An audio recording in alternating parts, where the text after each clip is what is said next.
भगत सिंह साथ में तीन आदमी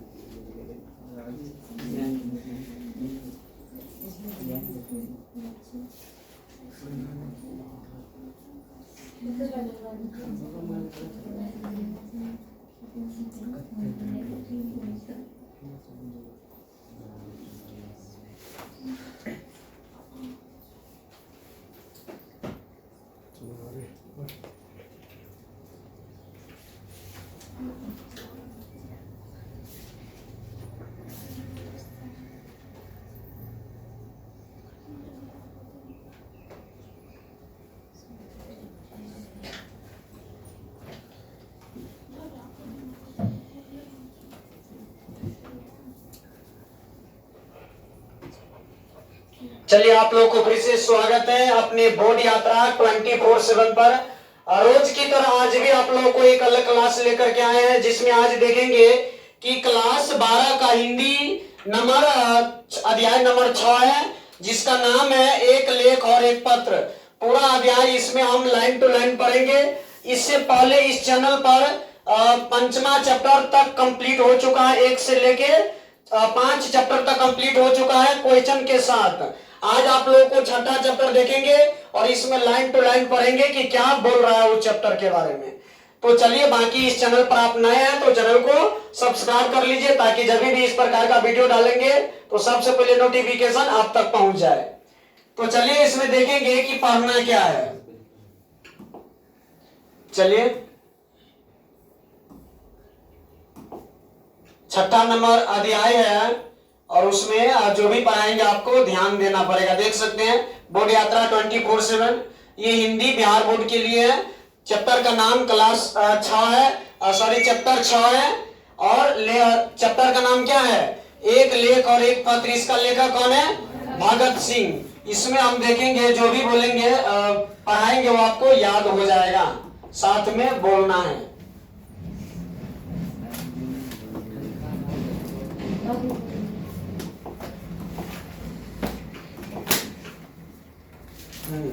चलिए सबसे पहले बताइए एक लेख और एक पत्र का लेखक कौन है? भगत सिंह। एक लेख और एक पत्र का लेखक कौन है? भगत सिंह। याद रखना है, एक लेख और एक पत्र का लेखक कौन है? भगत सिंह। अब इसमें देखना है भगत सिंह का जन्म कब हुआ था। भगत सिंह का जन्म हुआ था 28 सितंबर 1907 को। भगत सिंह का जन्म कब हुआ था? 28 सितंबर 1907 को जन्म हुआ था। किसका? भगत सिंह का। बताओ भगत सिंह का जन्म कब हुआ था? 28 सितंबर 1907 को जन्म हुआ था। और शहादत यानी मृत्यु, शहादत यानी निधन कब हो गया था? 23 मार्च 1931 को। अब देखो शाम 7:33 में, है ना, लाहौर षड्यंत्र केस में उसको फांसी पर लटका दिया जाता है। ऑटोमेटिक प्राकृतिक मृत्यु नहीं होता है वह, इसको शाम 7:33 में लाहौर अधिवेशन होता है ना, वही समय में लाहौर षड्यंत्र केस में वो भगत सिंह अपने मित्र के साथ बम फेंक देता है, जिसके कारण अंग्रेजी सरकार ने उसको शाम 7:33 में क्या करता है? फांसी पर लटका देता है। याद रखना, कब? 23 मार्च 1931 को। भारत आजाद 1947 में हुआ था ना। ऐसे पहले किसका शासन था? ऐसे पहले अंग्रेजों का शासन था ना। तो भगत सिंह को लाहौर षड्यंत्र केस में बम फेंकने के कारण उसको फांसी पर लटका देता है। कितने बजे? शाम के, सुबह के नहीं, शाम के 7:33 पर। याद रखना पड़ेगा इसको। चलो बुआ, अब एक देखना है जन्म स्थान कहाँ था। देखो जन्म स्थान कहाँ था, तो बंगा चक नंबर 105 या गुरुग्रेरा ब्रांच, वर्तमान लावलपुर की लायलपुर हो गया। लायलपुर पाकिस्तान, याद रखना ये जन्म स्थान था। ये क्या था हुआ? जन्म स्थान। पैतृक गांव कहाँ था? खटकर कला पंजाब। ये दोनों क्या हुआ? आवाज कम करो ना। याद रखना है पैतृक गांव कहाँ था? खटकर कला पंजाब। अब माता का नाम क्या था इसका? विद्यावती। याद रखो भगत सिंह के माता का नाम क्या था? विद्यावती। भगत सिंह के माता का नाम क्या था? विद्यावती। पिता का नाम क्या था? सरदार किशन सिंह। अगर बुक में कोनो टाइपिंग गलत होगा तो बता देना, ठीक है? चेक भी करते रहो। माता का नाम क्या था एक बार और बताओ हुआ? विद्यावती। किसके माता का नाम? भगत सिंह के माता का नाम विद्यावती। पिता का नाम क्या था? सरदार किशन सिंह। पिता का नाम सरदार किशन सिंह। अब याद रखना है, देखो इसका भगत सिंह का पूरा परिवार था ना, वो देश के आजादी में महत्वपूर्ण भूमिका निभाया था। मतलब संपूर्ण परिवार के लोग सब स्वतंत्रता सेनानी था। अब परिवार के बारे में देखो, संपूर्ण परिवार स्वतंत्रता सेनानी। पिता और चाचा अजीत सिंह लाला लाजपत राय के सहयोगी अजीत सिंह को मांडले जेल में देश निकाल दिया गया। सही है टाइपिंग क्या? सही है ना? अब भैया से वो चीज याद रखना है क्या कि ओकर संपूर्ण परिवार था स्वाधीनता सेनानी था। मतलब भारत को आजादी कराने में क्या किया था? महत्वपूर्ण भूमिका निभाया था। पिता और चाचा दोनों क्या किए थे? लाला लाजपत राय के सहयोगी थे। किसके पिता और चाचा? भगत सिंह के पिता और चाचा क्या थे? किसके सहयोगी? हाँ, अजीत सिंह को मांडले जेल से निकाला गया था। अब बाद में उसे विदेश में जाकर मुक्ति संग्राम का शुरुआत किया था। मुक्ति संग्राम क्वेश्चन पूछ देगा कि मुक्ति संग्राम का शुरुआत किसने किया था? किसने किया था? हाँ, याद रखना इसको। चलो अब आगे देखो, यहाँ पर शुरुआत किया था छोटे चाचा सरदार स्वर्ण सिंह। भगत सिंह के छोटे चाचा का नाम क्या था? सरदार स्वर्ण सिंह। भगत सिंह के छोटे चाचा का नाम क्या था? सरदार स्वर्ण सिंह भी जेल गए और जेल की यातनाओं के कारण 1910 में उनका निधन हो गया। मतलब सरदार स्वर्ण सिंह यानी भगत सिंह के छोटे चाचा की मृत्यु कब हो गया था? 1910। कब हो गया था? 1910 ईस्वी में मृत्यु हो गया था। इसके बाद उसके बड़े भाई का नाम था कुलवीर सिंह और कुलतार सिंह। उसके दो भाई, उससे बड़े भगत सिंह के दो भाई का नाम क्या था? कुलवीर सिंह और कुलतार सिंह। याद रखना, यहाँ से क्वेश्चन रहता है। भगत सिंह के बड़े भाई सबका नाम क्या था? कुलवीर सिंह और कुलतार सिंह। उसके छोटे चाचा का नाम क्या था? सरदार स्वर्ण सिंह। सरदार स्वर्ण सिंह की मृत्यु कब हो गया? 1910। सरदार स्वर्ण सिंह की मृत्यु कब हो गया था? 1910 ईस्वी में। सिंह को देवली कैंप जेल में रखा गया था। मतलब कुलवीर सिंह और कुलतार सिंह को यहाँ इस जेल में रखा गया था। याद रखना दोनों को, जहां वे 1946 तक रहे। कब तक? 1946 तक रहे। पिता अनेक बार भी जेल चले गया। बता देखो, उसका पूरा परिवार स्वतंत्रता सेनानी था। एक बार जेल जाता है बाहर तो दूसरा आ जाता है, ठीक है? इसी प्रकार से उसका आना जाना था ही। अब इसका शिक्षा देखो, वह शिक्षा कहां से कैसे मिला। पहले 4 साल की प्राइमरी शिक्षा अपने गांव में बंगा में हुआ था। याद रखना किसका? भगत सिंह का। शुरुआती कितने साल की शिक्षा गांव में हुआ? शुरुआती 4 साल का शिक्षा भगत सिंह का कहां हो गया था? हाँ, गांव में ही हुआ था। प्राइमरी मतलब 1 से 5 वाला में। इसके बाद फिर लाहौर के DAV स्कूल से वर्ग 9 तक की पढ़ाई की। याद रखना, यानी 6 से लेके 9 तक कहां तक पढ़ाई किया? लाहौर के एगो स्कूल का नाम था DAV स्कूल, है ना? 6 से लेके 9 तक वहां पढ़ाई किया था। बाद में नेशनल कॉलेज लाहौर से FA किया। BA के दौरान पढ़ाई, मतलब ग्रेजुएशन के दौरान पढ़ाई छोड़ दी। पहले के जितना नेता सब था ना, हुआ देश के आजादी खातिर अपन पढ़ाइयों छोड़ देता था, है ना? तो भगत सिंह भी क्या कर दिया? उसी में से एक थे। BA के दौरान, मतलब BA कर ही रहा था, ग्रेजुएशन कर ही रहा था, उसी के दौरान क्या कर लिया हो? पढ़ाई छोड़ दिया और क्रांतिकारी दल में शामिल हो गए। मतलब उस समय देश को आजादी कराने में बहुत सारा नेता सब अपना अंग्रेजों से लड़ाई लड़ रहे थे, उसी में शामिल हो गया। कौन? भगत सिंह। याद रखना इसको।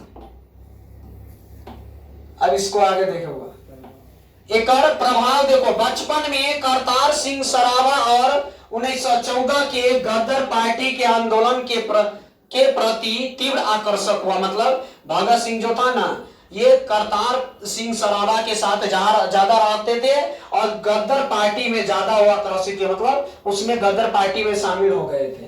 क्वेश्चन पूछ देगा कि भगत सिंह गदर पार्टी में कब शामिल हुए? 1914। भगत सिंह गदर पार्टी में कब शामिल हुए? 1914। और किससे ज्यादा उसको मेल था भगत सिंह को? करतार सिंह सरावा के साथ। किसके साथ ज्यादा मेल था? करतार सिंह सरावा के साथ ज्यादा मेल था।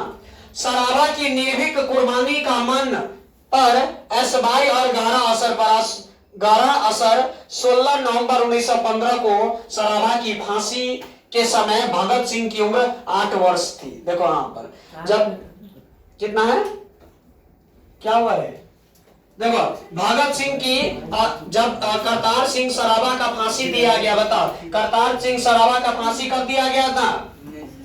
16 नवंबर 1915 को। और उस समय जब करतार सिंह सरावा को फांसी दिया गया था तो उसकी उम्र कितना था? टोटल 8 वर्ष। भगत सिंह का इस समय उम्र कितना था? 8 वर्ष ही था। सरावा का चित्र अपनी जेब में ही रखते थे। अब देखो उससे उतने लगाव था करतार सिंह सरावा से कि भगत सिंह उसका फिगर चित्र अपने जेब में ही रखते थे। किसका फिगर? हाँ, करतार सिंह सरावा का फिगर चित्र अपने जेब में रखते थे। कौन?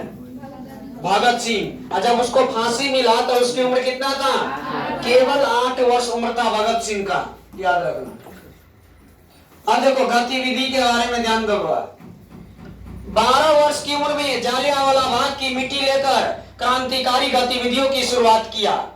कितने वर्ष की उम्र में? क्वेश्चन ये भी पूछ देगा कि जालियांवाला बाग हत्याकांड में कब शामिल हुए? कितने वर्ष की उम्र में? 12 वर्ष की उम्र में भगत सिंह जालियांवाला बाग हत्याकांड में शामिल हुए थे। जालियांवाला बाग हत्याकांड कब हुआ था? 13 अप्रैल 1919 ईस्वी को हुआ था। 1922 में चौरी चौरा कांड के बाद 15 वर्ष की उम्र में कांग्रेस और महात्मा गांधी से मोहभंग मतलब होता है झगड़ा लड़ाई हो गया, थोड़ा कहा कहीं हो गया। किससे? महात्मा गांधी और कांग्रेस से। वही समय में भगत सिंह का उम्र कितना था? कितना था? 15 वर्ष। 1923 में पढ़ाई और घर छोड़कर कानपुर चले गए, याद रखना। भगत सिंह पढ़ाई और घर छोड़ करके कहां चले गए? कानपुर। गणेश शंकर विद्यार्थी के पत्र प्रताप में सेवाएं दी। अब यह क्वेश्चन आ जाएगा कि प्रताप किसके द्वारा लिखा गया है? प्रताप लिखा गया है गणेश शंकर विद्यार्थी के द्वारा। वही में उसी प्रताप में भगत सिंह भी काम किया, याद रखना। उसी प्रताप में कौन काम किया?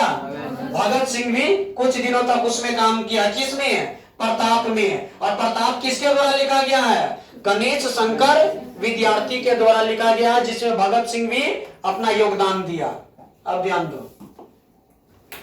1926 में अपने नेतृत्व में पंजाब में नौजवान भारत सभा का गठन, याद रखो, महत्वपूर्ण है। क्वेश्चन पूछ लेगा नौजवान भारत सभा का गठन कब हुआ? 1926। नौजवान भारत सभा का गठन कब हुआ? किसने किया? भगत सिंह। नौजवान भारत सभा का गठन किसने किया? भगत सिंह। कब किया था? 1926 में किया था, याद रखना। 1926 में कहा किया था? पंजाब में। कहा? पंजाब में, याद रखना है। चलो आगे। सभा का गठन किया जिसकी शाखाएं विभिन्न शहरों में स्थापित की गई। और ये नौजवान भारत सभा का गठन जो है ना, अलग अलग देशों में अलग अलग शहरों में इसका ब्रांच खोला गया, याद रखना। चलो अब ध्यान देते हैं। अब 1928 में देखो हुआ 1928 से 31 तक, मतलब 1928 से लेके 1931 तक चंद्रशेखर आजाद के साथ मिलकर हिंदुस्तान समाजवादी प्रजातांत्रिक संघ का गठन किया। कौन कौन मिलके? चंद्रशेखर आजाद और भगत सिंह। ये दोनों मिलके क्या किया? हिंदुस्तान समाजवादी प्रजातांत्रिक संघ का गठन किया। 2 आदमी मिलके, याद रखना। और क्रांतिकारी आंदोलन सघन रूप से छेड़ दिया, मतलब एकदम गंभीर रूप से आगे बढ़ने लगा। 8 अप्रैल 1929 को बटुकेश्वर दत्त और राजगुरु के साथ केंद्रीय असेंबली में बम फेंका था। देखो पहले बोले थे ओकरा साथी के साथ मिल करके केंद्रीय असेंबली में बम फेंक देता है। इसलिए 7:33 में उसको क्या करता है हुआ, फांसी पर लटका देता है। ओकर मित्र का नाम था बटुकेश्वर मित्र और कौन था, राजगुरु। अरे दोनों अपने मित्र के साथ मिल करके कहां पे बम फेंक देता है रे, केंद्रीय असेंबली में, जो अंग्रेजों का जो जगह था ना उसी पर बम फेंक देता है और अंग्रेज उसको लटका देता है। इसके बाद गिरफ्तार भी हो जाता है। चलो आगे, पहली गिरफ्तारी की रचना के बारे में ध्यान दो। अक्टूबर 1926 में दशहरा मेले में हुए बम विस्फोट के कारण, देखो दशहरा मेला था और वही के समय में बम फेंक देता है, दशहरी का समय के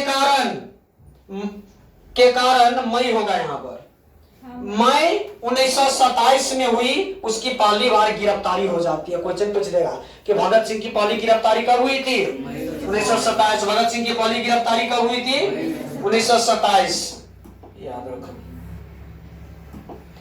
पंजाब की भाषा तथा लिपि की समस्या हिंदी में 1924, विश्व प्रेम कलकत्ता के मतवाला में 1924 में प्रकाशित हिंदी लेख युवक मतवाला में सेम हो गया है क्या, प्रकाशित हिंदी लेख में नास्तिक क्यों हूं, देखो यहां से वो किसका कथन है, भगत सिंह को बात बोलता है कि मैं नास्तिक क्यों हूं।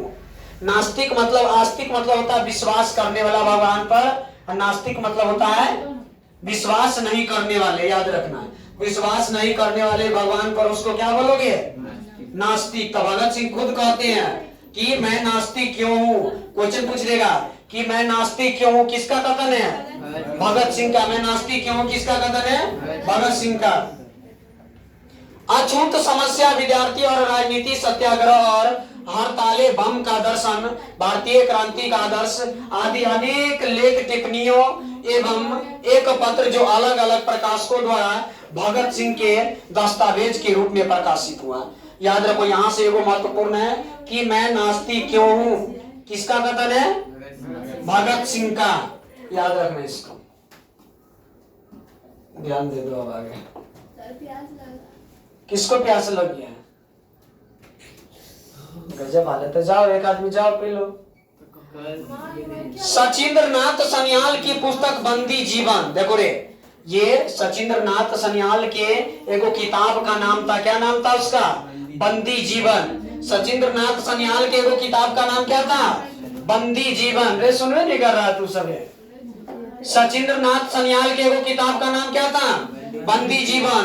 और डॉन जीवन की आत्मकथा का अनुवाद, जेल डायरी पार्ट 6, एक लेख और एक पत्र, भगत सिंह। याद रखो।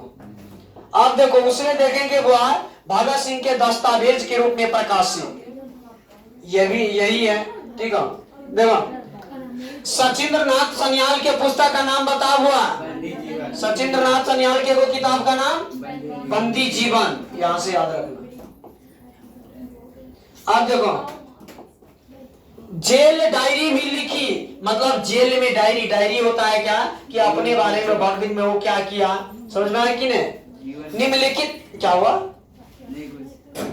क्या समस्या है आप लोगों को, पानी लाने के लिए कह रही है, इससे बने अकेले जाओ आप पी के चले आओ।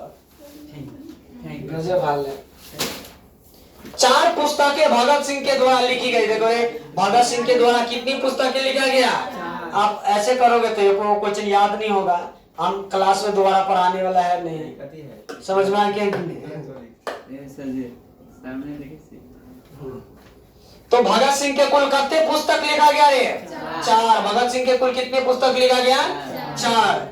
जो अपर्याय है, समाजवाद का आदर्श, आत्मकथा, भारत में क्रांति आंदोलन का इतिहास और मौत के दरवाजे, ये सब उनके किताब का नाम है। याद रखना किसके, भगत सिंह का। अब आगे ध्यान दो। अमर शहीद भगत सिंह आधुनिक भारतीय इतिहास की एक पवित्र स्मृति है। मतलब जब तक लगभग देश आजाद रहेगा, भारत जब तक रहेगा तब तक इन लोगों का जो है ना नाम भूलने वाला नहीं है। भारत राष्ट्र के लोकमानस, लोगों के मन में उनकी युवा छवि बैठा हुआ है। याद रखना होकर बस गई है कि नहीं? कोनो फंक्शन होता है तो कैसे भगत सिंह अमर रहे लगाते हैं। देश की स्वतंत्रता के लिए अपने प्राणों का बलिदान कर देने वाले हजारों लोगों तथा लाखों स्वाधीनता सेनानियों की प्रेरणा और उत्सर्ग पूर्ण कार्यों के वे अस्थायी प्रतीक है। कौन? किसके बारे में ये सब बात हो रहा है? भगत सिंह। और प्रतिनिधि है, याद रखना। अब आगे ध्यान दो। उनके कार्यों और उनके बलिदान ने जनता के हृदय में सदा सुलगती रहने वाली राष्ट्रीयता की ज्योतिर्मय चेतना का निर्माण किया। मतलब जब तक भारत रहेगा तब तक उनका नाम जो है ना लगभग नहीं भूला जाएगा। राष्ट्रीयता, देशभक्ति, क्रांति और युवा शक्ति के वे प्रेरणा पुंज प्रतीक है। याद रखो, भगत सिंह किसके प्रतीक है? भगत सिंह है किसके? राष्ट्रीयता के, देशभक्ति, क्रांति। ने कौन इतना आवाज कर रहा है? कौन इतना आवाज कर रहा है? कितने बोल रही है तो लोग समझ में नहीं आ रहा है। देखो रे, भगत सिंह किसका प्रतीक है बता? तो भगत सिंह राष्ट्रीयता के प्रतीक है, देशभक्ति के प्रतीक है, और किसका प्रतीक है? क्रांति का और युवा शक्ति के वे प्रेरणा पुंज प्रतीक है। यह अमर पद पर उन्होंने लगभग 23 वर्षों में ही हासिल कर लिया था। लगभग यह 23 वर्षों तक कौन है? भगत सिंह अपने कहानी किताब लिखते रहे। कितने वर्षों तक? 23 वर्षों तक अपन जो है ना कहानी लिखते रहे। कौन? भगत सिंह। याद रखना इसको। आगे देखते हैं, ध्यान दो। स्वाधीनता सेनानियों के परिवार में जन्म पाकर उन्होंने बचपन में ही देश की स्वतंत्रता के लिए मर मिटने का अविस्मरणीय पाठ पढ़ लिया था। कौन? रे लड़की रे, क्या इतना बोल रही है? गजब हाल है तुम्हारा, शांत करते रहने के लिए। अविश्वसनीय पाठ पढ़ लिया था। कौन? भगत सिंह। उसके भीतर इच्छा, संकल्प, विचार और कर्म की मजबूत अजय है। किसके बारे में सब बोल रहा है? भगत सिंह के बारे में। उसका जन्म एक स्वतंत्रता सेनानी परिवार में हुआ था। याद रखना इसका। अमोद शक्ति थी। बचपन से लेकर उत्थान की युवावस्था की शहादत तक का उनका इतिहास यही साबित करता है। देश और जनता की स्वतंत्रता के लिए अजय संघर्ष तथा सामाजिक समानता, न्याय और सबकी खुशहाली पर टिकी समाज व्यवस्था के लिए क्रांति के स्वप्न के रूप में उन्होंने ऐसा कुछ प्राप्त हो गया था। मतलब वो हमेशा चाहता था कि इस देश में किसी भी लोगों को समस्या न हो, किसी भी लोगों को समस्या ना हो। जिसके आगे मृत्यु बहुत छोटी चीज है, और वो मर जाना चाहता था ताकि मतलब किसी लोगों को समस्या ना हो, भले उसका जान चला जाए। तुच्छ मतलब छोटा पड़ गई नाश्वर जीवन के इस महिमा में मूल्य बोध के चलते ही उन्होंने हंसते हंसते फांसी फंदा पर अपने गले लगा दिया। कौन? भगत सिंह। भगत सिंह के बारे में याद रखना, उन्होंने हंसते हंसते फांसी पर झूल गए। कौन? भगत सिंह के बारे में चर्चा चल रहा है, जिसके आगे राह नहीं थी। अब आगे ध्यान दो। अब है भगत सिंह का विकास आरंभ से ही। ध्यान दो, भगत सिंह का विकास शुरुआत से ही उद्देश्य के प्रति समर्पित एक प्रबुद्ध नौजवान के रूप में हुआ था। अब बताओ, नौजवान भारत सभा का गठन किसने किया? भगत सिंह। किसने किया था रे? भगत सिंह। कब किया था? अब ये पढ़ा है 1926 में। नौजवान भारत सभा का गठन किसने किया? भगत सिंह। कब किया था? 1926 में किया था।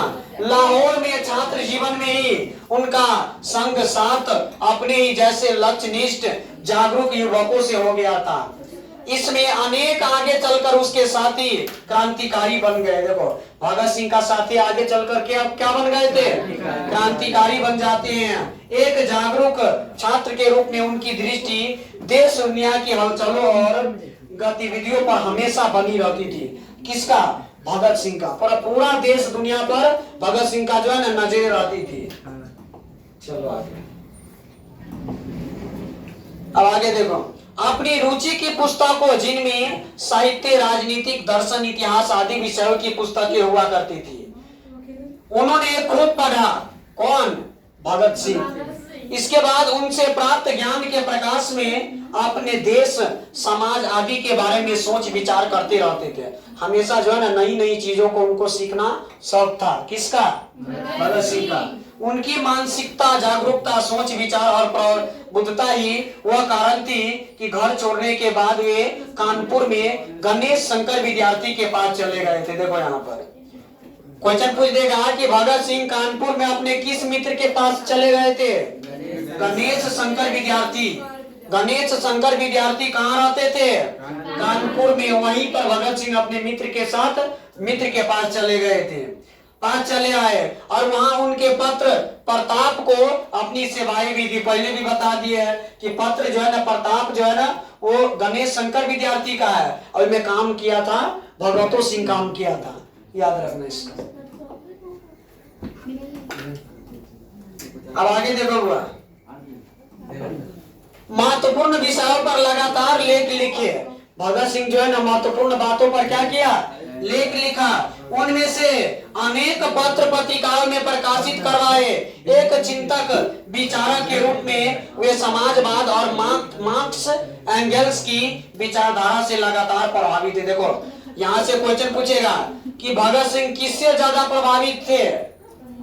भगत सिंह किससे प्रभावित थे? तो समाजवाद और मार्क्स एंगल्स के बातों से ज्यादा प्रभावित थे। कौन? भगत सिंह। याद रखना इसको। इसके बाद क्रांति और समाज व्यवस्था को लेकर उनकी सोच विचारकों से प्रभावित थी। मतलब वो नए नए चीजों को ज्यादा सीखना चाह रहा था। सामाजिक राजनीतिक चिंतन और विचार के धरातल पर वे अपने समकालीनों से प्राय आगे दिखाई दे पड़ते थे। मतलब नए नए चीजों को लिखने में, सीखने में भगत सिंह सबसे आगे थे। भगत सिंह क्या थे? सबसे आगे थे। आप लोगों को बेंच वाले को एको अक्षर भी समझ में आ रहा है? वो हमको नहीं ठग रहे हो, खुद ठगा रहे हो। समझ में आएगा कि नहीं? मोबाइल है, मोबाइल कहीं तो पढ़ना पड़ेगा ना। अब बता, तुमको अय्या पढ़ा रहे तो बीच में बतिया रहे हो। वाटर मंगा देते हैं। कैसे बात है? इससे बढ़िया जाओ पी के आ जाओ, बोतल होगा उधर लेके भी आ जाना। बढ़ा दो ना रे, बढ़ा दो ना।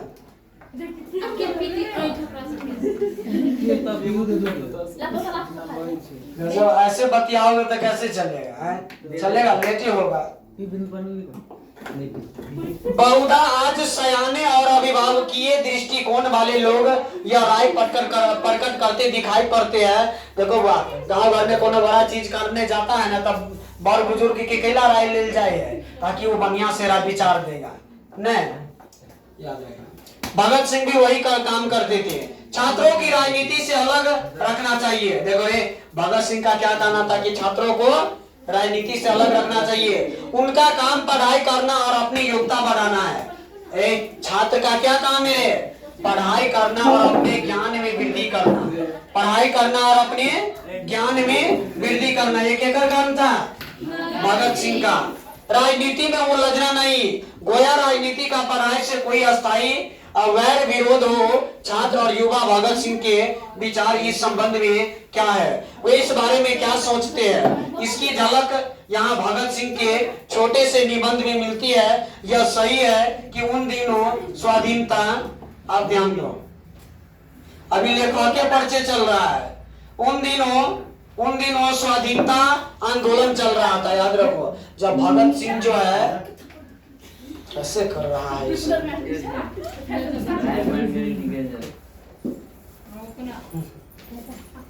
एकरा सके गजब हाल है। नहीं आने वाला है, 90+ नहीं आने वाला है। वीडियो चल रहा है, देखो तो इस साइड वाले इसमें नेट नहीं काम कर रहा है।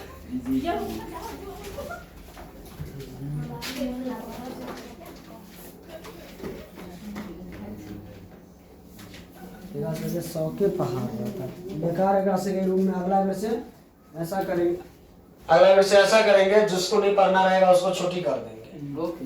के झूठे के काहे इस रूम में आएगा, गर्मी तरमी करेगा, जाएगा अपन घर में बैठेगा। जब रिजल्ट आएगा ना तब आप चिल्लाएगा। वो लोग कहीं आरोप बना लेते तो आरोप मेहनत हो जाता। जब पढ़ने के लिए कहते तो पढ़ता नहीं है। और करदानी का से रिजल्ट कम आता है। और जब जिस सबको रिजल्ट आता है ना तो वो सबका देखो तब बोलेगा कि ये हम 1 नंबर छूट गया, घोर गद्दी सब एकदम 1 नंबर छूटेगा नहीं। तो जब पढ़ने के लिए बोलते रहते देखो अभी मान के चलो वीडियो चल रहा है उसके लिए तो रोके तो नहीं रहेंगे, चाहे वीडियो तो रोका नहीं रहेगा। गजब हाल है। मोबाइल में तो नेटो नहीं काम कर रहा है, दूसरा ला दो नहीं कहाँ लेके चला गया? हॉटस्पॉट उससे कनेक्ट है, आई में नहीं है नेट। गजब हाल है, इसीलिए तो आप नहीं किसी का मोबाइल है निकालना लाना आते टाइम तो गए हम बता ही अटकल है। सब टाइम बर्बाद करो ऐसे मैंने अगला दिन से कहीं तो सब छुट्टियां कर लो सबसे। चलो रे ध्यान दो। उन दिनों स्वाधीनता आंदोलन चल रहा था। उन दिनों कौन आंदोलन चल रहा था? जिसमें गाफिल और अस्पृश्य नहीं रहा जा सकता था, इसलिए तत्कालीन राजनीति में छात्रों की रुचि और भागीदारी वांछित थी। देखो उस समय में स्वाधीनता आंदोलन चल रहा था और इनमें छात्रों के अनुमति नहीं लेने के लिए कह रहा था। ठीक है, अपरिहार्य थी मतलब छात्रों को मना कर रहा था। किंतु आज क्या आजादी के संपूर्ण लक्ष्य हासिल कर लिए गए। समाज में गैर बराबरी, भेदभाव, अशिक्षा, अंधविश्वास, गरीबी, अन्याय आदि दुर्गुण एवं अभाव अभी भी जमे हुए हैं। सही है कि नहीं? गांव में देखोगे वो अभी भी गांव परिवार में छुआछूत मानता नहीं चला रे। गांव परिवार में बुआ अभी भी छुआछूत मानेगा। केवल घर में जाओगे तो कहती भाई बुआ गेटे पर हम जे प्रॉब्लम है हम आइन के देते हैं नहीं कहेगा। चलो अब आगे तो पढ़ाई दिए। चलो अब देखो राजनीति संघर्ष जारी था। ऐसे समय में भगत सिंह का यह लेख छात्रों के लिए उतना ही प्रासंगिक है। भगत सिंह का मेन मकसद था कि छात्रों को समझाना, छात्रों को राजनीति से अलग रखा गया था। सुनो, दूसरे और अपेक्षाकृत अतरंग पाठ के रूप में यहाँ अनेक अपने घनिष्ठ क्रांतिकारी मित्र सुखदेव, याद रखो भगत सिंह के क्रांतिकारी मित्र का नाम था सुखदेव, मित्र का नाम था। भगत सिंह का ऐतिहासिक पत्र प्रस्तुत करते हैं। अब याद रखो कि भगत सिंह के लिए ऐतिहासिक पत्र कौन लिखते हैं? सुखदेव, जो भगत सिंह का ही मित्र था, वो बहुत सारा मित्र था। अब देखो क्रांतिकारी भी मनुष्य होते हैं जिसके पास भावनाएं और विचार होते हैं, जिनके मन होता है, जिसमें कई तरह की उधेर बूंद चलती रहती है। उनके मानसिक जीवन में अनेक उतार चढ़ाव आते हैं, अनेक सुख समस्या आता रहता है। याद रखना इसको।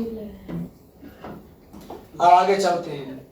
संकल्प विलाप से भरे अनेक सबल और दुर्बल, मजबूत और कमजोर क्षण आते रहते हैं। इन सब को देखते समझते हुए उन्हें अपने उद्देश्य और लक्ष्य के प्रति निष्ठा और विश्वास को बचाए रखना होता है। ये सब भगत सिंह का कहना है। ठीक है, किसका कहना है? भगत सिंह का कि निष्ठा और विश्वास जो है ना बनाए रखना है। भगत सिंह और चंद्रशेखर आजाद के नेतृत्व में क्रांतिकारियों का संगठन काम चल रहा था। देखो यहाँ पर किसके नेतृत्व में काम चल रहा था? ये कहाँ गया यहाँ? चंद्रशेखर आजाद और किसके? भगत सिंह, ये दोनों के नेतृत्व में क्रांतिकारियों का संगठन चल रहा था। किसका? क्रांतिकारियों का संगठन चल रहा था।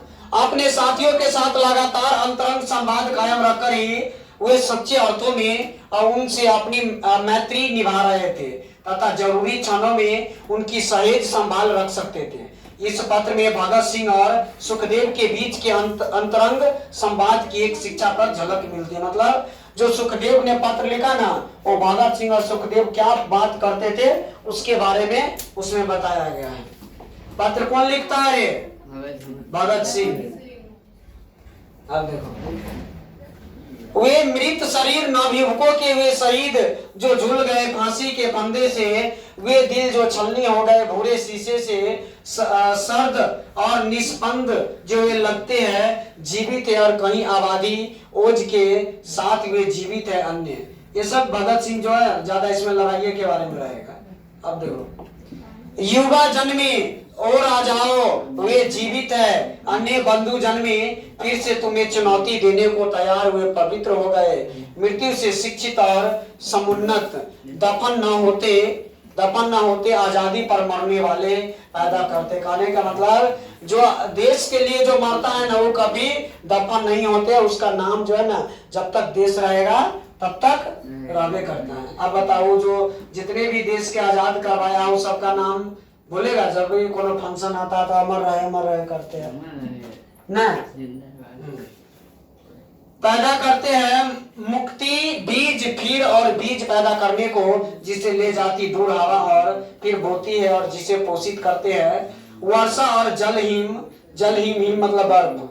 ठीक है, देश मुक्त जो हुई आत्मा उसे न कर सकते विच्छिन्न, अस्त्र शस्त्र अत्याचारी के बल्कि हो अगे रमती धरती पर मर करती बतियाती चौकस करती।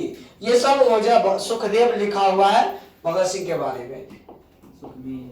अब देखो ये सब जो है नजरिए ये लिखा हुआ है वाल्ट विटमन लिखा हुआ है भगत सिंह के डायरी में, याद रखना। ये कौन लिखा हुआ है? Volt Whitman. किसके डायरी में? भगत सिंह के डायरी में। सुखदेव का पत्र लिखता है ना, सुखदेव पत्र लिखता है। देखो अब एक लेख और विद्यार्थी और राजनीति के बारे में चलते हैं। नहीं चल रहा है बताते रहना। आप ध्यान दो इस बात का। देखो ये चैप्टर में पूरा देश से संबंधित बात चलेगा, युद्ध संबंधित बात चलेगा।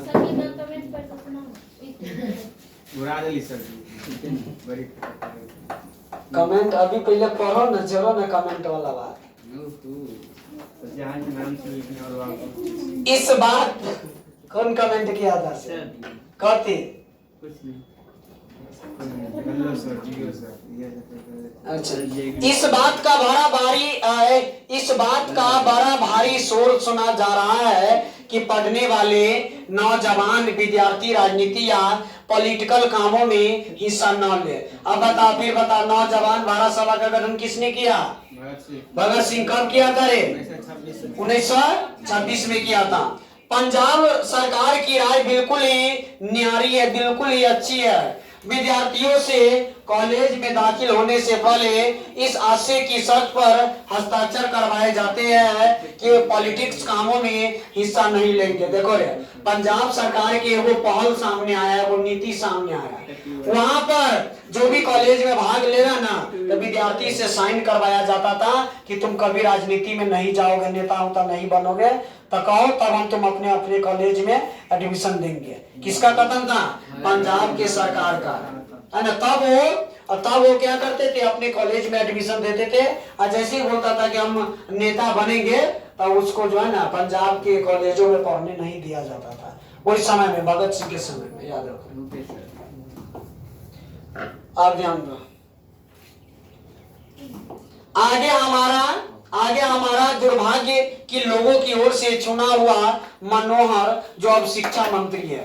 देखो उस समय में शिक्षा मंत्री कौन थे? मनोहर, याद रखना।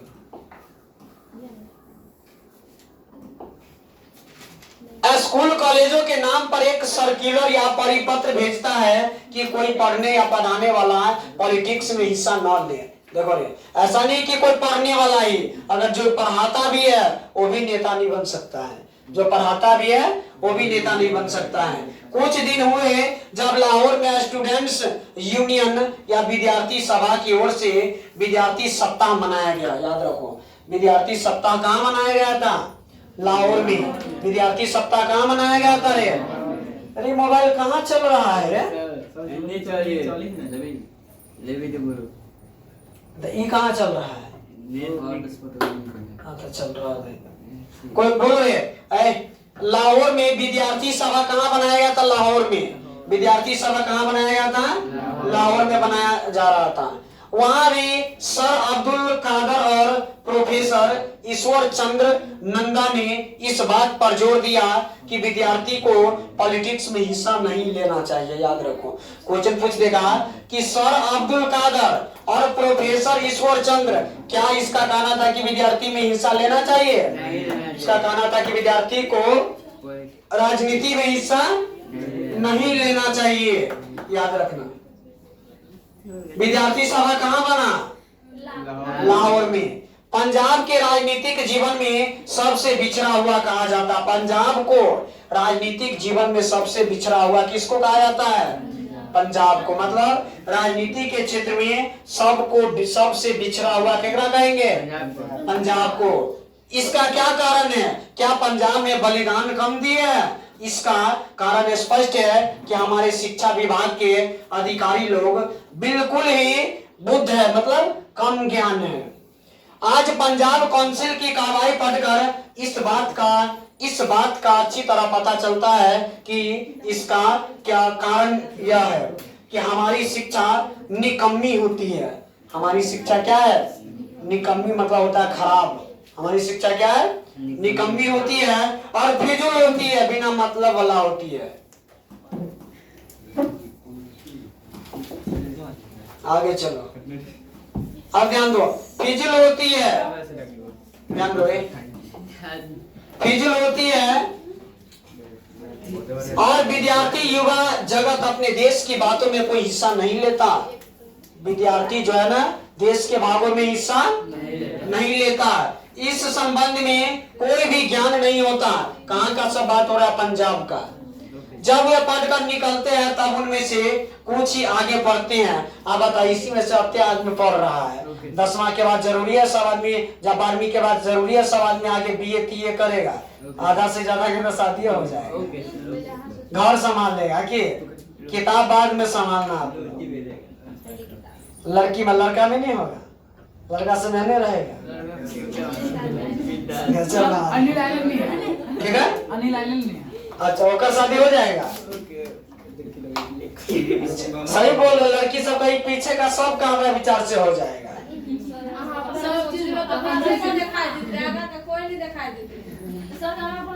ये काजल कुमारी नहीं होगा तो 10 में होए वाला नहीं होने वाला था 10 में मेरे। फिक्स हो गया। चलो, लेकिन वे ऐसी कच्ची कच्ची बातें करते हैं कि सुनकर स्वयं ही अफसोस कर बैठ जाने की सिवाय कोई चारा नहीं होता है। अब आगे ध्यान दो। कोई चारा नहीं होता है। जिन नौजवानों को कल देश की बागडोर हाथों में लेनी है, उन्हें आज की अक्ल के अंधे बनाने की कोशिश की जा रही है। देखो रे, विद्यार्थी को राजनीति में बोल रहा भाग नहीं लेने के लिए, और जबकि आने वाला समय में वही विद्यार्थी पढ़ लिख करके देश चलाएगा। सही है कि नहीं? तो वही गलत है। इससे जो परिणाम निकलेगा वो हमें खुद ही समझ लेना चाहिए। जब हम मानते हैं कि विद्यार्थियों का मुख्य काम पढ़ाई करना है, विद्यार्थी का तो मुख्य काम पढ़ाई करना है ही, लेकिन और उसमें भी जाना है ना। उन्हें अपना पूरा ध्यान उस ओर लगा देना चाहिए। लेकिन क्या देश की परिस्थितियों का ज्ञान? अब ध्यान दो, मेरी आवाज कम कर लो बारे। उनके सुधार के उपाय सोचने की योजना पैदा करना उस शिक्षा में शामिल नहीं है। देखो, विद्यार्थी को बोल रहा है कि राजनीति में भाग नहीं लेना चाहिए। अगर वो राजनीति में भाग नहीं लेगा तो फिर उसको जो है ना, राजनीति देश चलाएगा कौन? है ना। यदि नहीं तो हम उस शिक्षा को भी निकम्मी समझते हैं जो सिर्फ कलरकी करने के लिए ही हासिल की जाए। ऐसी शिक्षा की जरूरत ही क्या है? क्या बोल रहा है कि ऐसी शिक्षा की जरूरत ही क्या है? कुछ ज्यादा चालाक आदमी यह कहते हैं, काका तुम पॉलिटिक्स के अनुसार पढ़ो और सोचो जरूर, लेकिन कोई व्यवहारिक हिस्सा ना लो। है ना, बोल रहा है कि पॉलिटिक्स की जगह सोचो जरूर, लेकिन उसमें हिस्सा ना लो। और सबसे ज्यादा गाली नेता सब सुनता है, नहीं सुनता है? तुम अधिक योग्य होकर देश के लिए फायदेमंद साबित होंगे। तुम देश के लिए क्या होंगे? फायदेमंद। बात बड़ी सुंदर लगती है, लेकिन हम इसे भी रद्द करते हैं क्योंकि यह भी सिर्फ ऊपरी बात है। इस बात से यह स्पष्ट हो जाता है कि एक दिन विद्यार्थी एक पुस्तक appeal to the young prince Kropotkin, देखो रे, प्रिंस क्रोपोटकिन की एगो किताब है, किताब appeal to the young. Prince Kropotkin के एगो किताब का नाम है अपील टू द यंग। केकर किताब है? प्रिंस क्रोपोटकिन के एगो किताब है अपील टू द यंग, याद रखना। एक प्रोफेसर साहब कहने लगे, यह कौन सी पुस्तक है, और या तो किसी बंगाली का नाम जान पड़ता है। देखो ये वो प्रोफेसर क्या बोला कि नाम से लग रहा है कि एक बंगाली का नाम है। लड़का बोल पड़ा, प्रिंस क्रोपोटकिन का नाम बड़ा प्रसिद्ध है। प्रिंस क्रोपोटकिन का नाम क्या है, बहुत बड़ा है, अर्थशास्त्र के विद्वान है। देखो ये प्रिंस क्रोपोटकिन कौन थे, अर्थशास्त्र के विद्वान। अर्थशास्त्र के विद्वान का नाम बताओ, प्रिंस क्रोपोटकिन। अर्थशास्त्र के विज्ञान का नाम क्या हो जाएगा, प्रिंस क्रोपोटकिन। इस नाम से प्रसिद्ध होना प्रत्येक प्रोफेसर के लिए बड़ा जरूरी है। क्या है, प्रोफेसर की योग्यता पर लड़का भी हंस पड़ा। देखो जैसे ही नाम सुना ना, एक लड़का जो था ना वो हंस पड़ा। अब आगे देखो, उसने फिर कहा ये रूसी सर्जन है। उसको छोड़ दे, जाओ ना इस रूम से, बाद में अभी आना। चलो, ये लड़का क्या बोला रे कि लड़का हंस पड़ा और बोला कि क्या रूसी व्यक्ति है। किसका कथन था, एक लड़का जो था ना वहां, उसका कथन था कि यह रूसी व्यक्ति है। ठीक है, बस रूसी कहकर टूट पड़ा। प्रोफेसर ने कहा तुम बोल्शेविक हो। फिर लड़का से क्या बोला रे, तुम बोल्शेविक हो क्योंकि तुम पॉलिटिकल पुस्तकें पढ़ते हो। कौन सा पुस्तक पढ़ रहा था, क्या हुआ,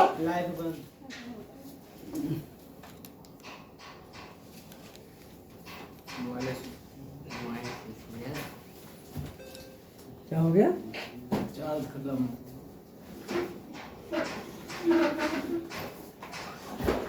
चलो कोई बात नहीं,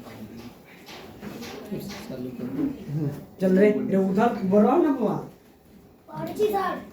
चलो एक लड़का से क्या बोला हुआ कि तुम कौन हो, बोल्शेविक हो क्योंकि तुम पॉलिटिकल पुस्तकें पढ़ते हो। वो लड़का को बोला, समझ में आ गया कि नहीं। अब आगे चलो, अब आगे देख लो। देखिए आप प्रोफेसर की योग्यता, क्या बोल रहा है कि देखिए आप प्रोफेसर की योग्यता। अब उन्हें बेचारे विद्यार्थियों को उसे क्या सीखना है। ये सब किसके बारे में बोल रहा है, उस लड़का जो था ना उसके बारे में। ऐसी स्थिति में वे नौजवान, देखो फिर बता, नौजवान भारत सभा का गठन कब हुआ, 1926। नौजवान भारत सभा का गठन कब हुआ, किसने किया था, भगत सिंह ने किया था। अब आगे चलते हैं। दूसरी बात देखो, दूसरी बात यह है कि व्यवहारिक राजनीति क्या होती है। महात्मा गांधी, जवाहरलाल नेहरू और सुभाष चंद्र बोस का स्वागत करना और भाषण सुनना तो हुई व्यवहारिक राजनीति, पर कमीशन या वाइसराय का स्वागत करना क्या हुआ। ये सब बतिया रहा है उसमें, क्या हुआ, पॉलिटिक्स का दूसरा पहलू नहीं है, पॉलिटिक्स का राजनीति का दूसरा भाग नहीं है। सरकारों और देशों के प्रबंध में संबंध कोई भी बात पॉलिटिक्स के मैदान में ही गिनी जाएगी। कहाँ गिनी जाएगी, राजनीति के मैदान में ही, राजनीति के क्षेत्र में ही। चलो वो आगे, अब आगे चलते हैं। कहा जाएगा कि इससे सरकार खुश होती है। क्या होती है, सरकार खुश होती है, और दूसरी से नाराज भी होती है। कोई भी नेता है वो है क्या कोई भी नेता है, सबसे सब व्यक्ति खुश रहता है, उससे नाराज भी होता है ना। अब आगे चलो, फिर सवाल तो सरकार की खुशी या नाराजगी का ही हुआ। क्या विद्यार्थी को जन्मते ही खुशामद का पाठ पढ़ाया जाना चाहिए। कौन बोल रहा है, मतलब उस कहानी में बोल रहा है। हम जो समझते हैं कि जब तक हिंदुस्तान में विदेशी डाकू नहीं, पशु है, पेट के गुलाम है, तो हम किसी तरह कहे कि विद्यार्थी वफादारी का पाठ पढ़े। और ऊपर में बोल रहा था कि विद्यार्थी को राजनीति में भाग नहीं लेना चाहिए। पंजाब में क्या था कि वहां पर विद्यार्थी को, वैसे विद्यार्थियों को उसमें शामिल किया जाता था जो क्या करे, राजनीति में भाग नहीं ले। चलो अब आगे, सभी जानते हैं कि हिंदुस्तान को इस समय ऐसे देश सेवकों की जरूरत है जो तन मन धन देश पर अर्पित करे और पागलों की तरह सारी उम्र देश की आजादी के लिए न्यौछावर कर दे। अब ये से देखो, यहाँ से भी क्वेश्चन आ गया कि देश को कैसे लोगों की जरूरत है, तो है ना, हिंदुस्तान को इस समय ऐसे देश सेवकों की जरूरत है जो क्या करे हुआ, जो तन मन धन देश पर अर्पित कर दे और पागलों की तरह क्या करे, पागलों की तरह सारी उम्र देश की आजादी के लिए न्यौछावर कर दे। ऐसे लोगों को भारत में क्या है, जरूरत है, याद रखना आगे। लेकिन क्या बूढ़ों में ऐसे आदमी मिल सकेंगे? क्या परिवार और दुनियादारी के झंझटों में फंसे सयाने लोगों में से ऐसे लोग निकल सकेंगे? या तो वही नौजवान निकल सकते हैं जो किन्हीं जंजालों में न फंसे हो और जंजालों में पढ़ने से पहले विद्यार्थी या नौजवान तभी सोच सकते हैं। क्या बोल रहा है कि शुरुआती में जो बच्चा पढ़ लिख करके आगे उसी ना देश चलाने के लिए उसी के अंदर ना आएगा, है कि नहीं? याद रखना इसको। अब आगे चलते हैं, ध्यान दो। यदि उन्होंने कुछ व्यवहारिक ज्ञान भी हासिल किया हो तो सिर्फ गणित और ज्योग्राफी यानी भूगोल का ही, परीक्षा के पर्चों के लिए घोंटा न लगाया हो, केवल नाम के लिए न पढ़ा हो, है कि नहीं? चलो आगे। अब देखो आगे बोल रहा है, क्या इंग्लैंड के सभी विद्यार्थियों का कॉलेज छोड़कर जर्मनी के खिलाफ लड़ने के लिए निकल पड़ना पॉलिटिक्स नहीं थी? देखो क्या बोल रहा है, क्या सभी विद्यार्थियों को कॉलेज छोड़ करके जर्मनी के खिलाफ, किसके खिलाफ, जर्मनी के खिलाफ लड़ने के लिए निकल जाना, क्या यह पॉलिटिक्स नहीं थी? अब बताओ, भारत की आजादी हो रहा, भगत सिंह कैसे पढ़ाई छोड़ दिए कि नहीं? तब वो क्या राजनीति में शामिल नहीं हो गया था? चलो आगे। उपदेशक कहाँ थे जो उनसे कहते जाओ जाकर शिक्षा हासिल करो? आज नेशनल कॉलेज अहमदाबाद के जो लड़के, देखो नेशनल कॉलेज कहाँ अहमदाबाद, नेशनल कॉलेज कहाँ अहमदाबाद के जो लड़के सत्याग्रह में बारदोली चालों की सहायता कर रहे हैं, क्या वे ऐसी मूर्ख रह जाएंगे? बोल रहा है कि बारदोली जो चालों की जो सहायता कर रहे, क्या वे लोग मूर्ख रह जाएंगे? तो जरूरी ऐसा थोड़ा है ना? सभी देशों को आजाद कराने वाले वहाँ के विद्यार्थी और नौजवान ही हुआ करते हैं। गाँव घर में देखोगे बड़ा शहर में विद्यार्थी के कोई मांग पूरा नहीं होता है तो आंदोलन करता है, तो उसका मांग पूरा होता है कि नहीं? तो वही बोल रहा है कि विद्यार्थी में इतनी ताकत है, अगर सब एकजुट हो जाए तो सरकार को भी क्या करना पड़ता है, अपना नियम चेंज बदलना पड़ता है। क्या हिंदुस्तान के नौजवान अलग अलग रहकर अपना और अपने देश का अस्तित्व बचा पाएंगे? नौजवान 1919 में विद्यार्थियों पर किए गए अत्याचार भूल नहीं सकते। देखो विद्यार्थियों पर अत्याचार कब किया गया था? 1919 में। कब किया गया था? 1919 में। सरकार के द्वारा विद्यार्थियों पर अत्याचार कब किया गया था? 1919 में। ध्यान दो, सरकार द्वारा विद्यार्थियों पर अत्याचार कब किया गया था? 1919 में। वे यह भी समझते हैं कि उन्हें एक भारी क्रांतिकारी की जरूरत है। वो भी, सरकार भी समझते हैं कि एक भारी क्रांतिकारी की जरूरत है। वे जरूर पढ़े, साथ ही पॉलिटिक्स का भी ज्ञान हासिल करे, राजनीति का भी ज्ञान हासिल करे, और जब जरूरत हो तो मैदान में कूद पड़े और अपना जीवन इसी कायम में लगा दे, अपने प्राणों का इसी में उपसर्ग कर दे, वरना बचने का कोई उपाय नजर नहीं आती। अब यहाँ से सुबह ऊपर बताए हैं क्या कि कैसे देश सेवकों की जरूरत है, जो तन मन धन देश पर अर्पित करे और पागलों की तरह क्या करे, देश की सेवा में लगा दे। याद रखना इसको। सरकार द्वारा विद्यार्थियों पर अत्याचार कब किया गया? 1919। सरकार द्वारा विद्यार्थियों पर अत्याचार कब किया गया? 1919 में किया गया। अब सुखदेव के नाम एक पत्र, सुखदेव के नाम एक पत्र, पहले बोले हैं एक पत्र लिखता है, क्या कहता है, मेरे भाई, प्रिय भाई। अब ध्यान दो, मैंने आपके पत्र को कई बार ध्यान पूर्वक पढ़ा। मैं अनुभव करता हूँ कि बदली हुई परिस्थितियों ने हम पर अलग अलग प्रभाव डाला है। बदली हुई परिस्थितियों ने क्या किया है, हम पर अलग अलग प्रभाव डाला है। जिन बातों से जेल के बाहर, जिन बातों से क्या होता है, जेल के बाहर घृणा करते थे, वो आपके लिए अब अनिवार्य हो चुकी है। इसी प्रकार मैं जेल से बाहर जिन बातों का विशेष रूप से समर्थन करता था, वे अब मेरे लिए विशेष महत्व नहीं रखती। मतलब जिसके लिए मैं काम करता था ना, वो अभी वो जो है ना केवल नाम के लिए रह गया, विशेष महत्व नहीं रखती। चलो अब आगे, उदाहरण में मैं व्यक्तिगत प्रेम को विशेष रूप से मानने वाला था, परंतु अब इस भावना का मेरे हृदय और मस्तिष्क में कोई विशेष स्थान नहीं रहा, कोई विशेष स्थान नहीं रहा। बाहर आप इसके कड़े विरोधी थे, परंतु इस संबंध में अब आपके विचारों में भारी परिवर्तन और क्रांति आ चुकी है। भारी परिवर्तन और क्रांति आ चुकी है, उसका विचार क्या हो चुका है, बदल चुका है।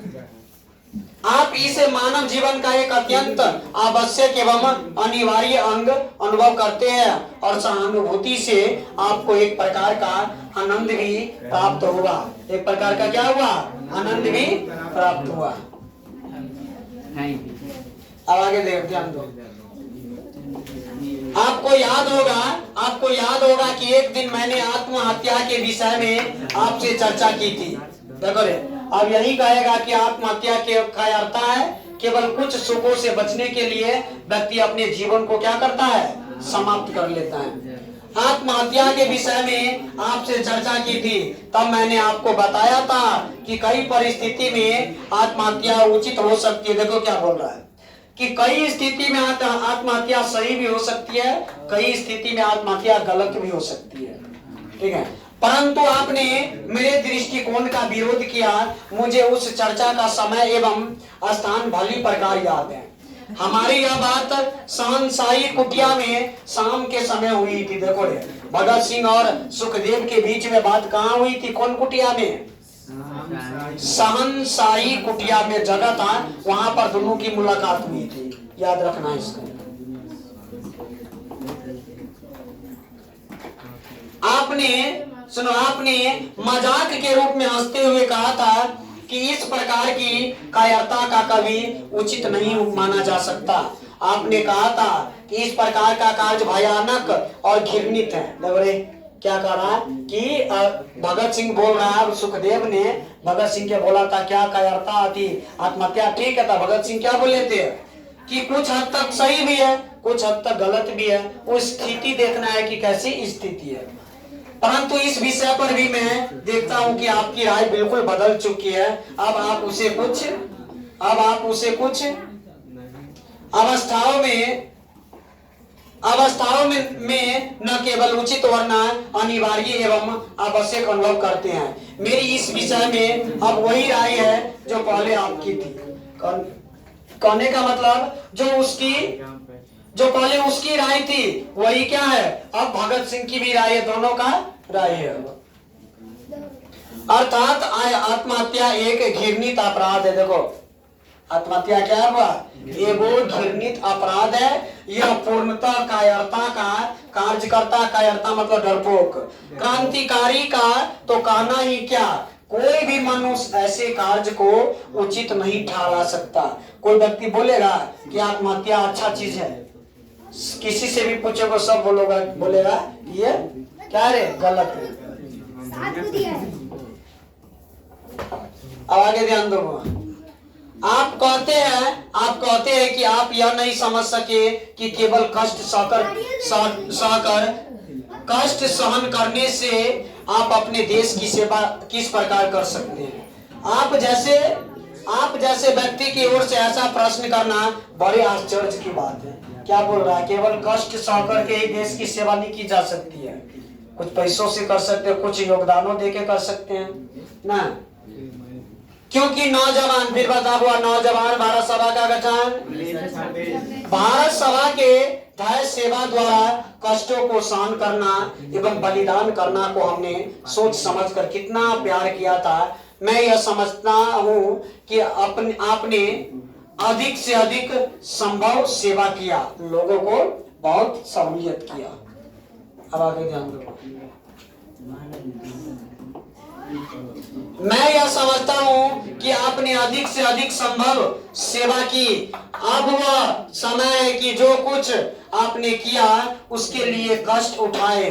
दूसरी बात यह है कि यही वह अवसर है जब आपको सारी जनता का नेतृत्व करना है, सारी जनता को आगे बढ़ाना है। क्या क्या उन लोगों को समस्या है। अब आगे चलो। मानव, देखो हुआ, मानव किसी भी कार्य को उचित मानकर ही करता है। जैसे कि हमने लेजिस्लेटिव असेंबली में बम फेंकने का कार्य किया, भगत सिंह, तब ने उसको फांसी लटका दिया गया था। लाहौर षड्यंत्र केस में कब लटका दिया गया था फांसी? 7:33 पर शाम को लटका दिया गया था ना। अगर दो मित्रों का नाम था, वो अपन मित्र के साथ फेंका था ना। अगर मित्र का नाम क्या था? और राजगुरु, दो था ना।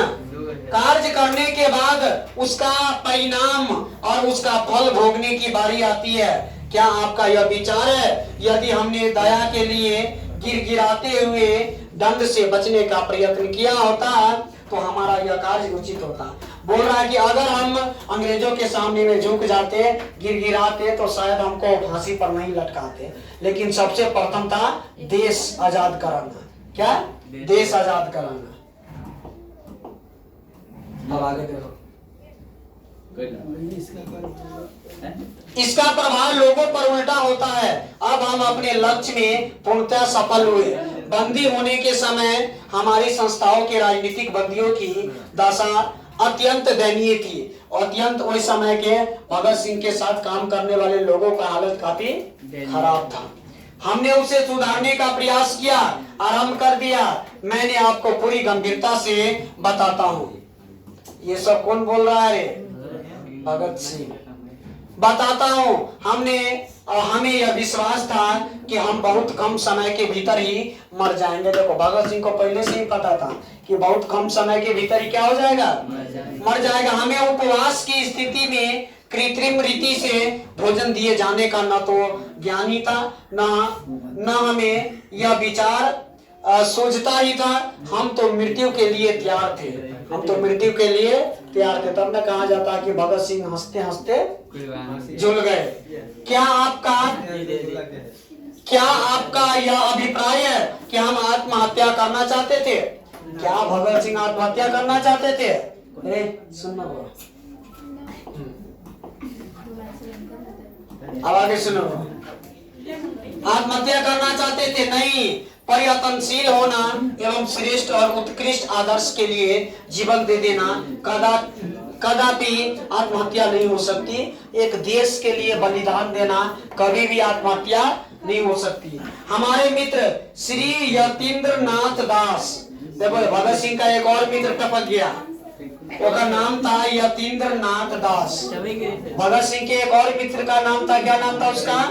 यतीन्द्र नाथ दास। अरे बारे कभी धीरे धीरे बोलना,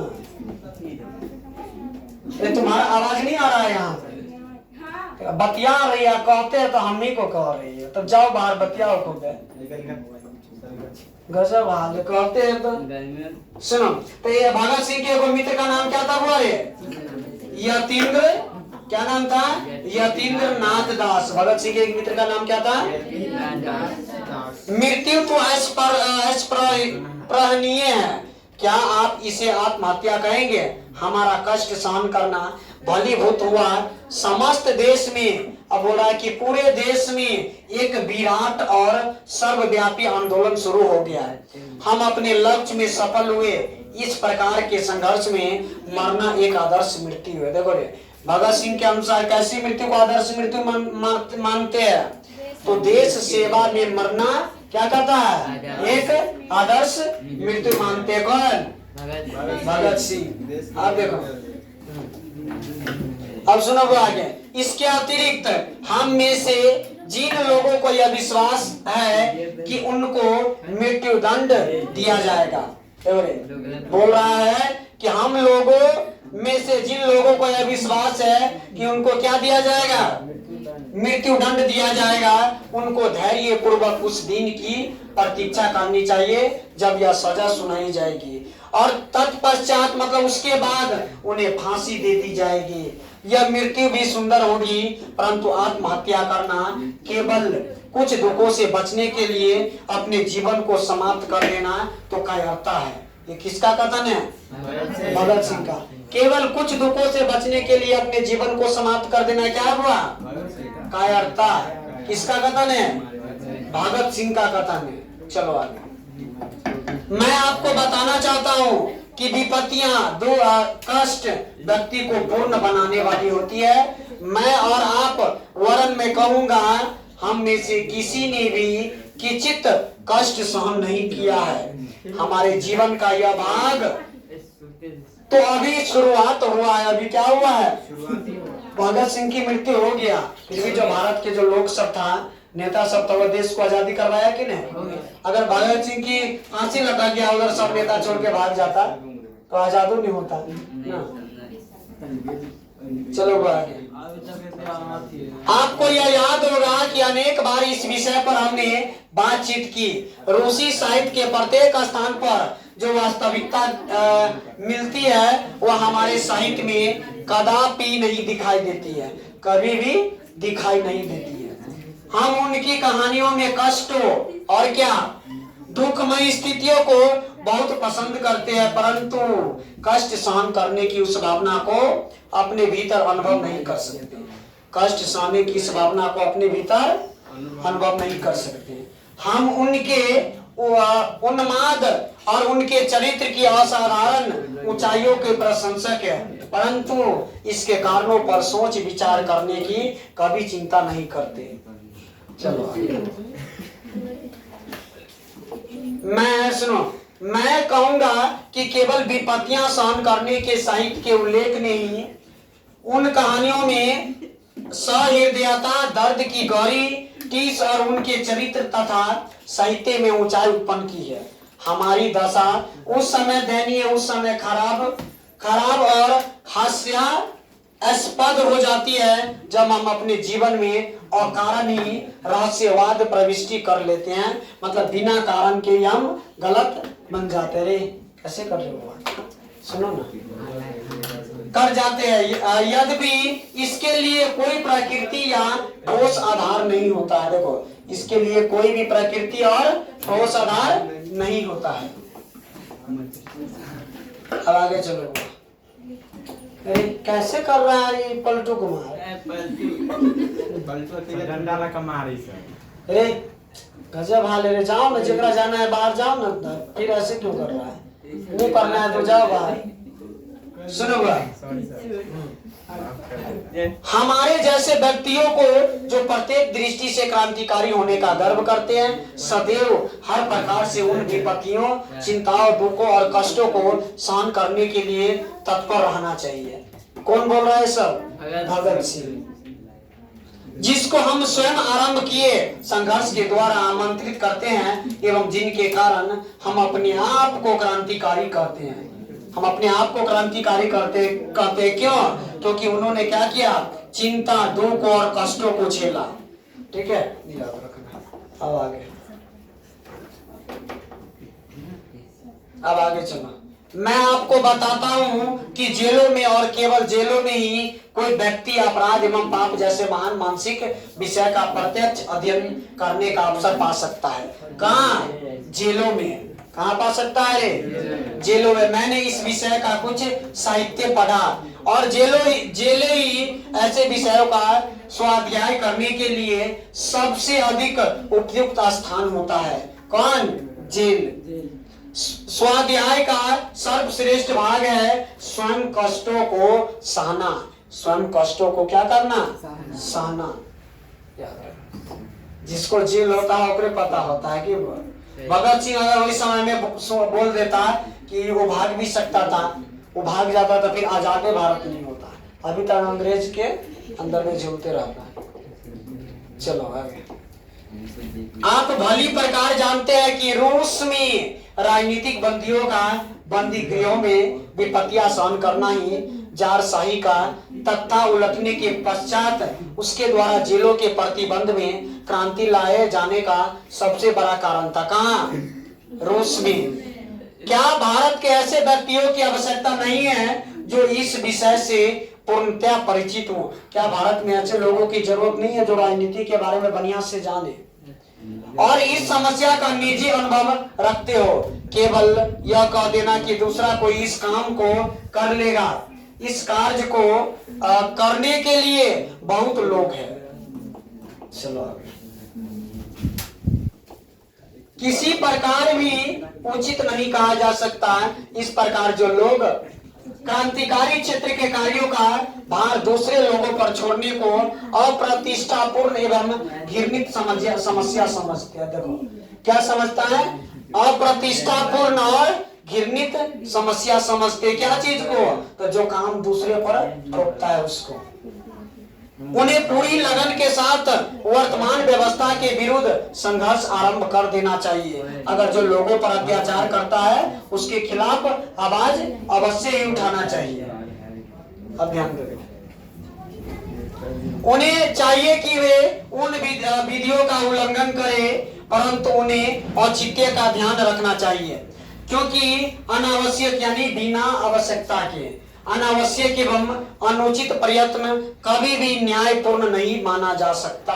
जो है ना बोल रहा है कि अनावश्यक बिना आवश्यकता के काम करना अनुचित माना जाएगा, कभी भी न्यायपूर्वक नहीं माना जाएगा।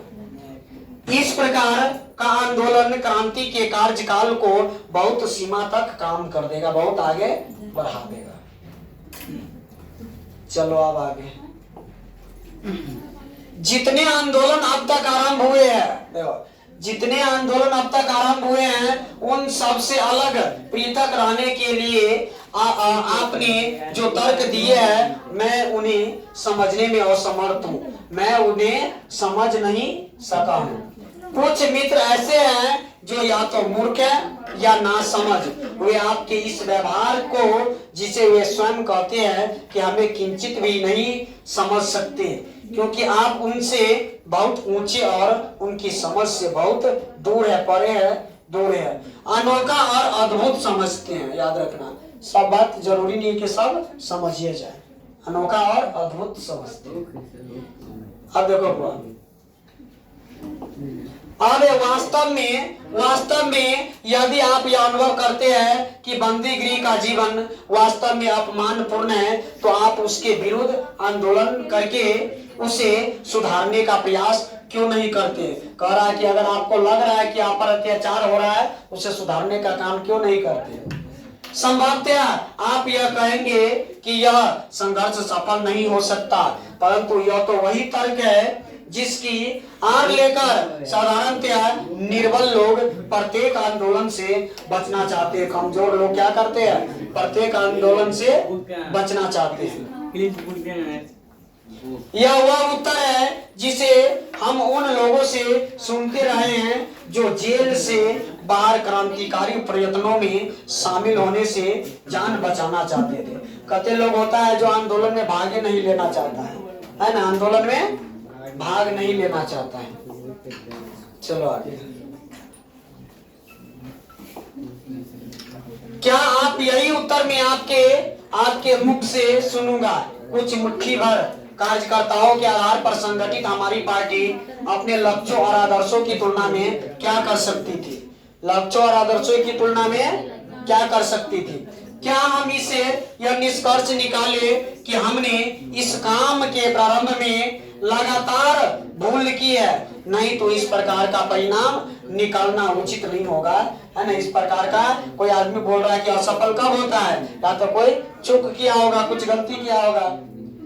इससे तो उस व्यक्ति की भीतरी निर्बलता प्रकट होती है जो इस प्रकार सोचता है।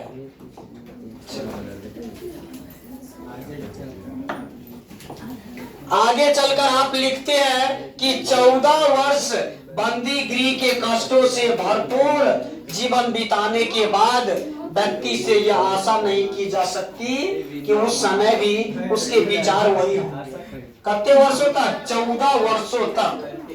14 वर्षों तक जेल बिताने के बाद हम उससे उम्मीद नहीं कर सकते कि उसका विचार उसी प्रकार का होगा जो जेल से पहले थे, क्योंकि जेल का वातावरण उसके समस्त विचारों को रौंद कर रख देगा। क्या मैं आपसे पूछ सकता हूं कि क्या जेल से बाहर का वातावरण हमारे विचारों के उल्टा है? केवल अनुरूप है, अनुकूल है, उल्टा है। फिर भी असफलताओं के कारण क्या हम उसे छोड़ सकते हैं? बिल्कुल भी नहीं छोड़ सकते। क्या आपका आशय यह है कि यदि हम इस क्षेत्र में न उतरे होते तो कोई भी क्रांतिकारी कार्य कदापि नहीं हुआ होता? देखो क्या बोल रहा है, कदापि नहीं हुआ होता। यदि ऐसा होता है तो आप भूल कर रहे हैं।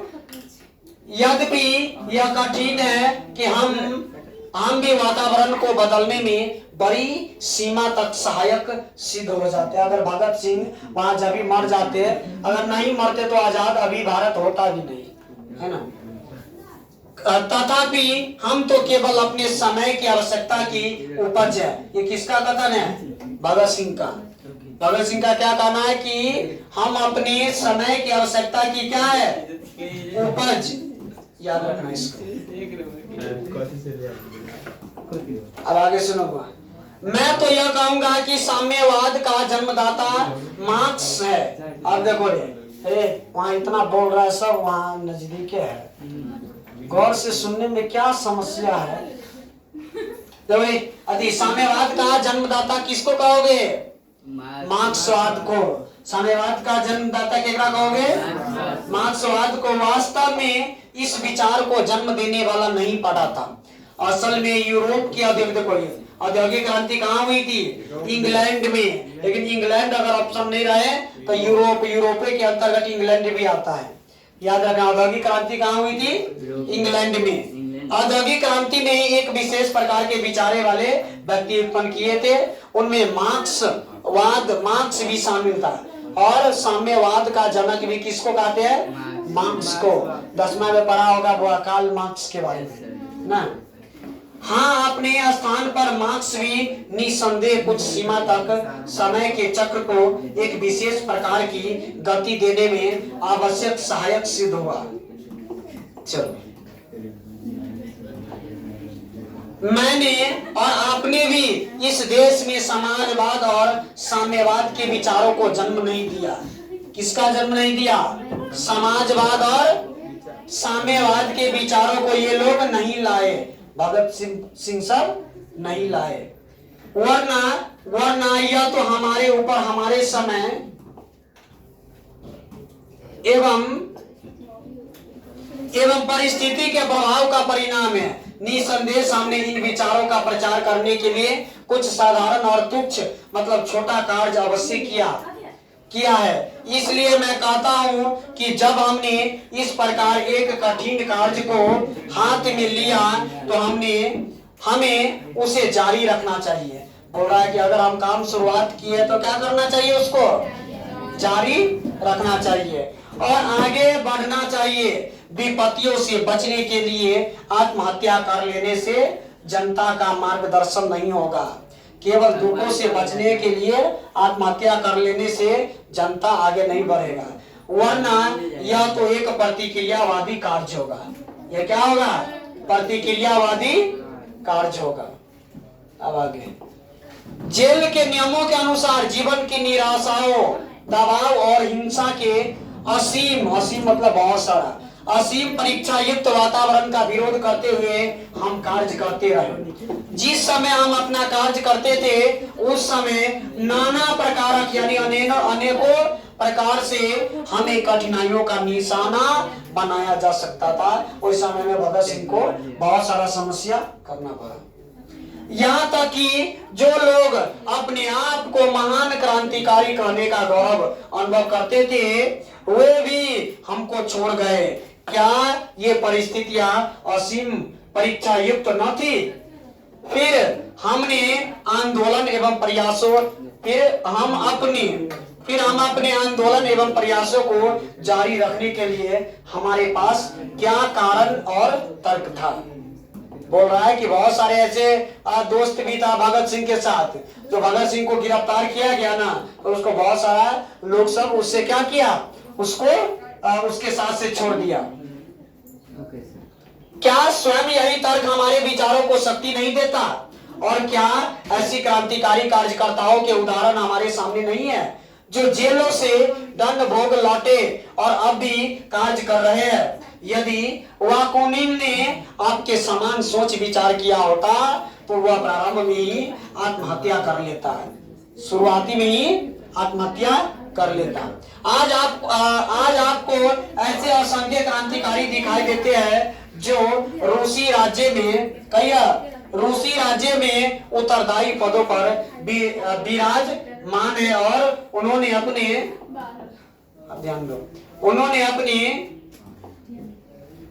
जीवन का अधिकतर भाग दंड भोगते हुए जेलों में बिताया है। मनुष्य को अपने विश्वासों पर दृढ़ता पूर्वक अडिग रहने का प्रयत्न करना चाहिए, ताकि चाहे कितना भी मुसीबत आ जाए, कोई नहीं यह कह सकता कि भविष्य में क्या घटना होने वाली है।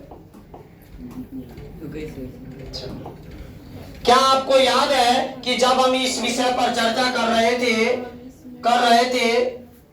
कि हमारी बम फैक्ट्री में अत्यंत तीव्र एवं प्रभावशाली विष भी रखा जाना चाहिए, तो आपने बड़ी दृढ़ता से इनका विरोध किया था। आप इस विचार से घृणा करते थे, आपको इस पर विश्वास नहीं था। फिर अब क्या हुआ? यहाँ तो ऐसी विकट और जटिल परिस्थितियां भी नहीं है। मुझे तो इस प्रश्न पर विचार करने में भी घृणा होती है, आपको उस मनोवृत्ति से भी घृणा मतलब नहीं होता कि उसको नीचे दृष्टि से देखना, जो आत्मसम्मान करने की, आप देखो आत्मसम्मान करने की अनुमति देती है।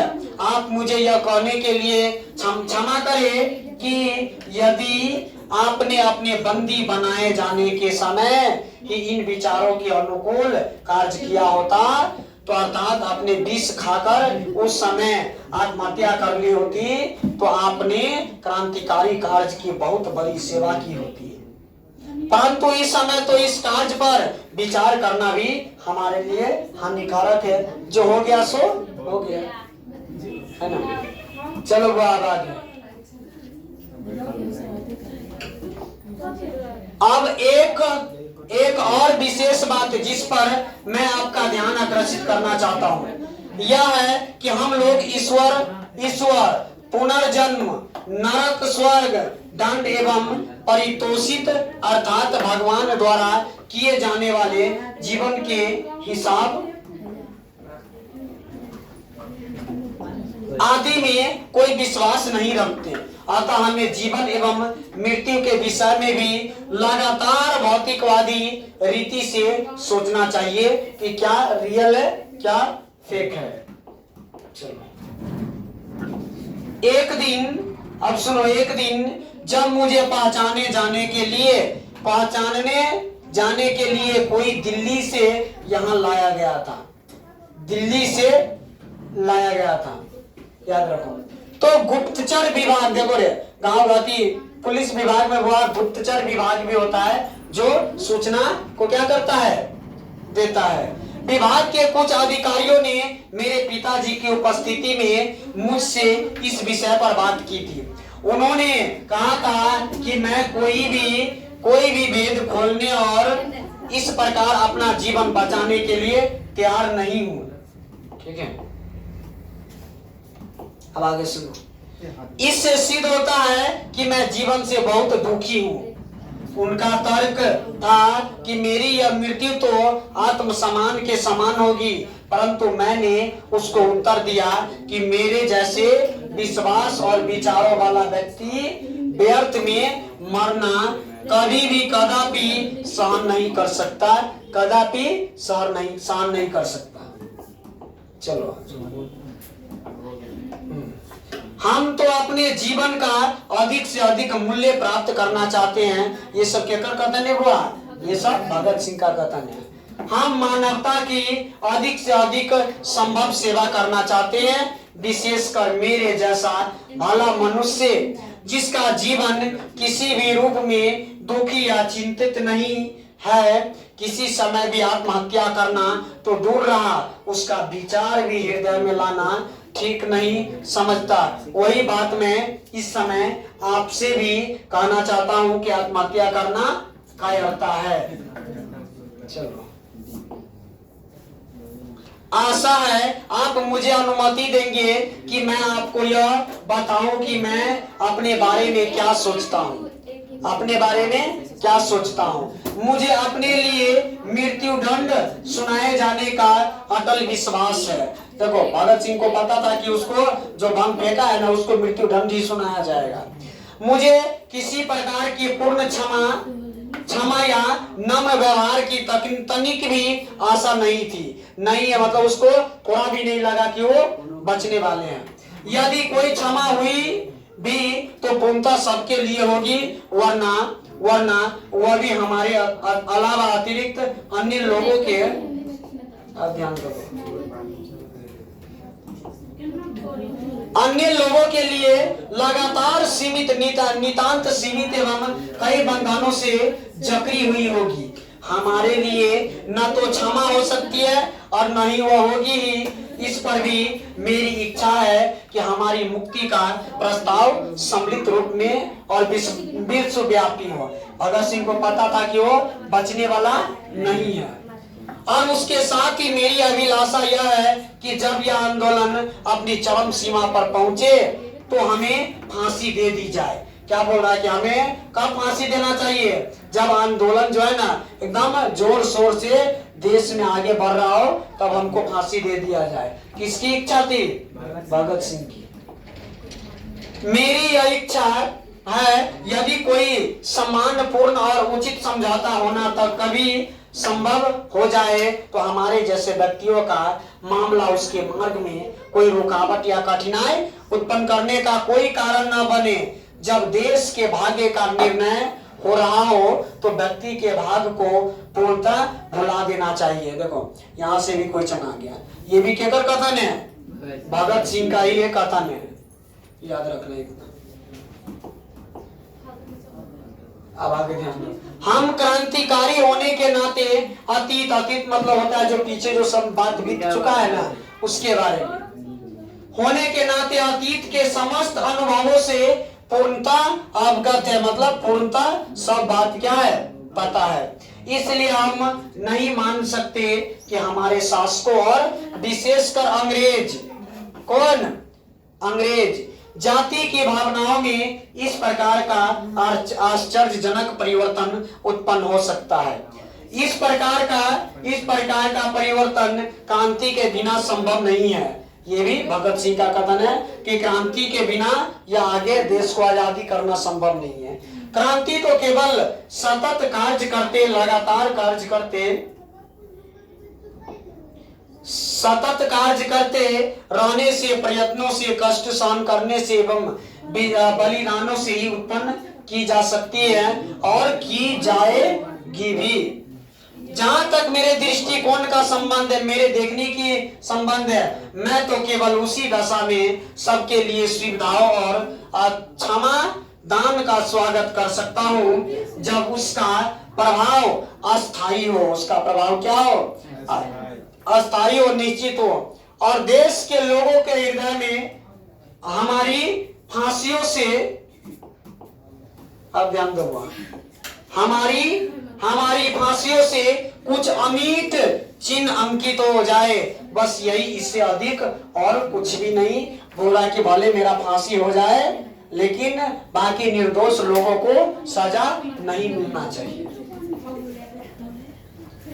अब देखो, पूरा ये चैप्टर खत्म हो गया है, और ये पूरा चैप्टर क्या हो गया? खत्म हो गया है। तो आप लोग को फिर से बता दे, ये पूरा चैप्टर था, लाइन टू लाइन हम पढ़ाए हैं, और इसका क्वेश्चन आंसर भी कल पहुंच जाएगा। तो आज के लिए इतना ही, बहुत बहुत धन्यवाद। रहने दो, इसी चैनल से जुड़े रहिए। बाकी